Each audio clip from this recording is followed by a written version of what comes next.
So guys, today I am going to start or discuss differentiation of implicit function. In the last video, I have already discussed logarithmic differentiation.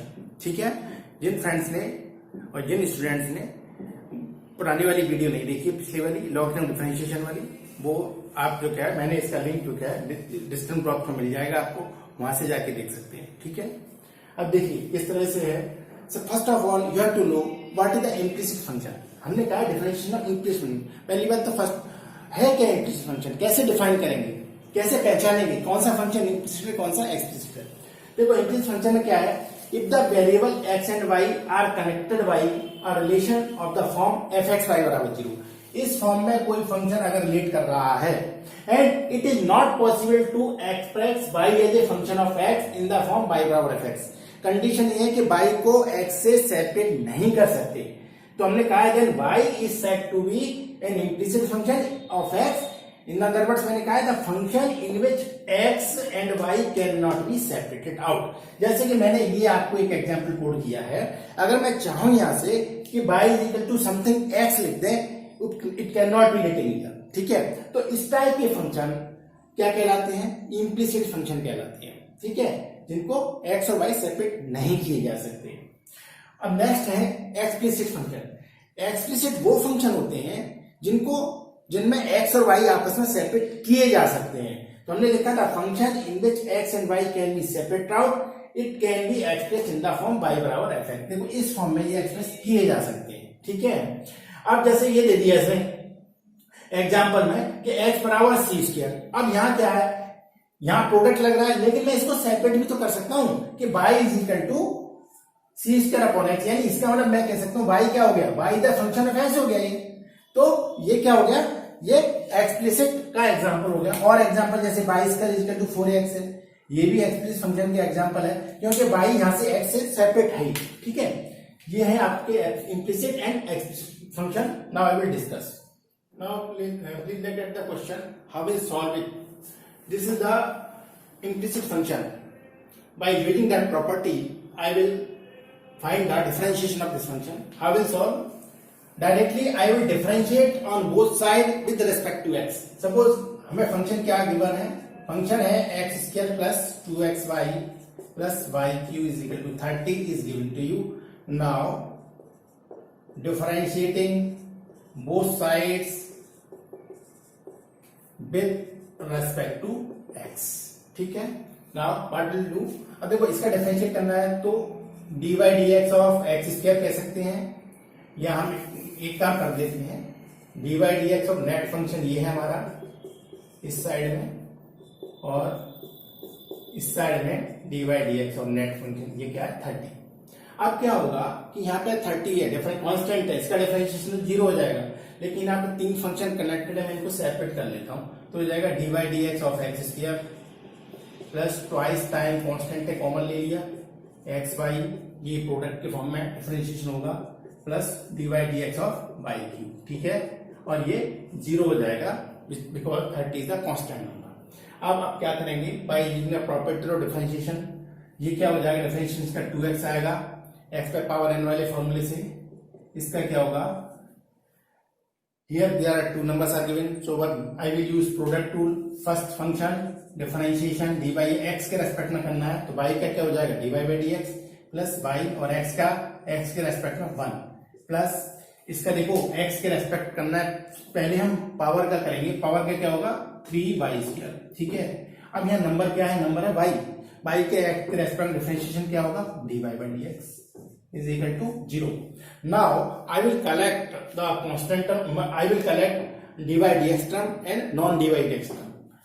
अब देखिए 2x plus non dy dx यहाँ पर 2y हो गया, एक term ये आ गया, plus 2x plus 3y square dy by dx is equal to 0. Now I will write the value of dy dx. dy dx को कैसे लिखेंगे, dy dx is equal to, इसको लेफ्ट साइड ट्रांसफर करेंगे और 2 common ले लेंगे, तो क्या जाएगा x प्लस वाई, 2 कॉमन ले लिया और दूसरी साइड में लेंगे तो माइनस x प्लस वाई. अब ये नंबर बचा, ऐसे डिवीजन करेंगे तो क्या बचा 2x plus 3y square, which is the required answer. Now please look at the next question. How will solve this problem? This is very important question for CBSE examination point of view, क्योंकि ये कई बार question आया है exam में. इसको कैसे करना है, इसकी एक पर्टिकुलर ट्रिक है. अगर इस ट्रिक से नहीं करेंगे क्वेश्चन सॉल्व होने में बहुत मुश्किल होगी. ठीक है, देखिए ये देखो क्वेश्चन दे रखा है x √ 1 + y plus y √ 1 + x = 0. This is given to you. First of all, I will write here in this way. Now I will squaring both side. On squaring both side,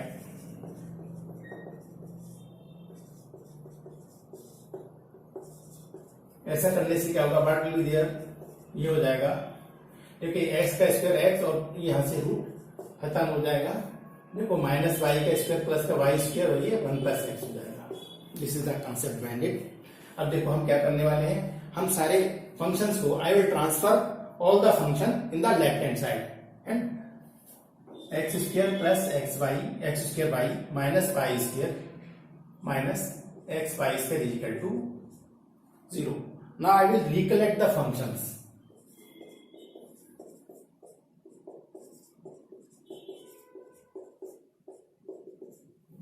By using the a² - b² formula, I will separate out in the two factors x minus y, x plus y.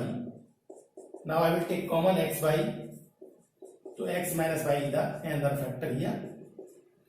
In both the relations, x minus y is a common factor. I will take it out, common it. Now here there are two factors. One is x minus y = 0, and then x plus y plus xy = 0. But in the question, one condition given to you, x is not equal to y. It means it will not be 0. Then it will necessarily be 0. Compulsorily it will be 0. ठीक है. अब देखो I will separate out I will write this function in the by x form, explicit form. X plus y 1 plus x is equal to 0. So y is equal to minus x upon 1 plus x. ये आ गया question में. अब हमें prove करना है dy dx is equal to this number. First of all, I will simplify or write in this way. 1 plus x minus 1. मैंने क्या करा, इसमें 1 ऐड कर दिया, 1 सेपरेट कर दिया और इसके दो फैक्टर बना दिए. 1 plus x से डिवाइड करने से तो बचेगा क्या, देखो ये एक तो फैक्टर आ गया, ये अपने पास -1 upon 1 देखो -1 plus x upon 1 plus x और -1 upon 1 plus x. ये दो फैक्टर आ गए. अब यहां से देखने पर क्या मिलेगा, ये मेरे को क्या मिल रहा है, देखो ये कट गया तो -1 और +1 upon 1 plus x, ये हमारे को मिल गया. अब हमें निकालना क्या है, I want to find dy dx. तो dy dx कैसे निकालेंगे, देखो डिफरेंशिएटिंग बोथ साइड. तो ये हो गया dy dx is equal to, देखो कांस्टेंट है 1, इसका डिफरेंशिएशन 0 होगा और प्लस dy dx ऑफ, इसको मैं लिख सकता हूं 1 plus x पे पावर -1. तो इसका डिफरेंशिएशन क्या आ जाएगा, -1 upon 1 plus x पे पावर 2. ये आ जाएगा इसका differentiation, which is the required proof. देखो यही प्रूव कर रहा है, ये प्रूव है.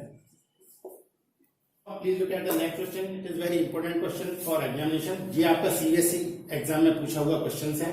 देखो इस वाले क्वेश्चन को हम कैसे सॉल्व करेंगे जिससे मेरा प्रूव हो जाए. हमको गिवन है e पे पावर x प्लस e पे power y is equal to e पे power x plus y. First of all I will write the number in this way. मैंने इनको सेपरेट कर दिया. On the same power base, on the same base power is added, it can be separated out. That is the exponential property. ठीक है, मैंने आपको पहले ही बताया है. अब क्या होगा, अब देखो सिंप्लीफाई करने के लिए I will divide in left hand side and right hand side by e पे पावर x into e पे पावर y. इससे क्या होगा, सिंप्लीफिकेशन. देखिए मैंने दोनों तरफ डिवाइड कर दिया. ऐसा करने से हमें क्या बेनिफिट होगा, यू विल सी इट. देखो ऐसा करने से क्या हुआ, ये बच गया हमारे पास, क्या बच गया, 1 upon e पे पावर y 1 upon e पे power x is equal to 1. ये मेरे पास बचा एक छोटा नंबर. अब मैं इसको कैसे लिख सकता हूं, ऊपर जाएगा तो पावर e पे पावर -y हो जाएगा, ये e पे पावर माइनस एक्स हो जाएगा और ये बन जाएगा। मेरे पास ये फंक्शन बचा। Now I will differentiate both side with respect to x. Now differentiating both side with respect to x. देखिए d by d x of e पे power minus y plus d by d x of e पे power minus x is equal to d by d x of constant number. अब देखिए ध्यान से, exponential का differentiation क्या होता है जी? एक्सपोनेंशियल होता है, तो मैंने एक्सपोनेंशियल लिख दिया। ठीक है, अब क्या किस चीज का डिफरेंशिएशन करना चाहिए मुझे? अब मैं करूंगा माइनस वाई का, और माइनस वाई का differentiation with respect to x क्या होगा जी? ये होगा minus d y by d x plus e पे power minus x is the exponential function. ये ऐसा के ऐसे ही रहेगा एज इट इज। अब डिफरेंशिएशन किसका करेंगे आप? डिफरेंशिएशन करेंगे माइनस एक्स का, क्योंकि जब ई पे पावर एक्स होता है तो एक्स का डिफरेंशिएशन बंद होता है, इसलिए मुझे पता नहीं चलता। लेकिन चूंकि यहाँ पे माइनस साइन है तो डिफरेंशिएशन करने से क्या होगा जी? ये डिफरेंशिएट करने से इसका ये माइनस वन आएगा, और ये कांस्टेंट है इधर, तो कांस्टेंट का डिफरेंशिएशन जीरो होगा। तो मेरे पास क्या नंबर बचा? देखो माइनस इधर है, दोनों को मैं कैंसिल आउट कर सकता हूं। तो ई पे power minus y d y by d x plus e पे power minus x is equal to zero. मेरे पास ये रिलेशन आ गया। अब इस रिलेशन को देखो मैं कैसे और सिंप्लीफाई करूं। ई पे power minus y is equal e पे power minus y d y by d x is equal to minus e पे पावर माइनस एक्स। ठीक, अब d y by d x is equal to e पे power minus x upon e पे power minus Y. ठीक है, अगर ये ऊपर जाता है तो क्या होगा? इसमें माइनस ई पे पावर माइनस एक्स इंटू ई पे पावर वाई आ जाएगा। बेस सेम में पावर ऐड हो जाती है, तो ये क्या हो गया? माइनस ई पे पावर वाई माइनस एक्स हो गया। ये काय बराबर है जी? D y by d x. तो हमें प्रूव करना है कि d y by d x, मैं क्या करूं, इस वाले नंबर को लेफ्ट हैंड साइड में ले जाएंगे तो क्या होगा? ई पे power y minus x is equal to zero, which is the required proof. ये हमारा प्रूफ है। ठीक है, ठीक है डियर स्टूडेंट्स, ये मैंने आपको इम्प्लिसिट फंक्शन समझाया है। इससे पहले वाली वीडियो में मैंने आपको लॉगरिथम डिफरेंशिएशन, बेसिक कंसेप्ट, ये सारी चीजें दे रखी हैं। लिंक इनके डिस्क्रिप्शन बॉक्स में आपको मिल जाएंगे। कोई आपकी क्वेरी है तो आप कमेंट बॉक्स में मुझे कमेंट करके अवश्य बताएं, क्योंकि वीडियो बनाने में बहुत मेहनत लगती है। आपके कमेंट से हो सकता है कुछ इंप्रूवमेंट, आप जो रिक्वायरमेंट आपकी हो उस हिसाब से मैं फुलफिल कर पाऊंगा। और चैनल अगर अभी तक सब्सक्राइब नहीं किया है तो प्लीज चैनल को सब्सक्राइब अवश्य करें। Thank you.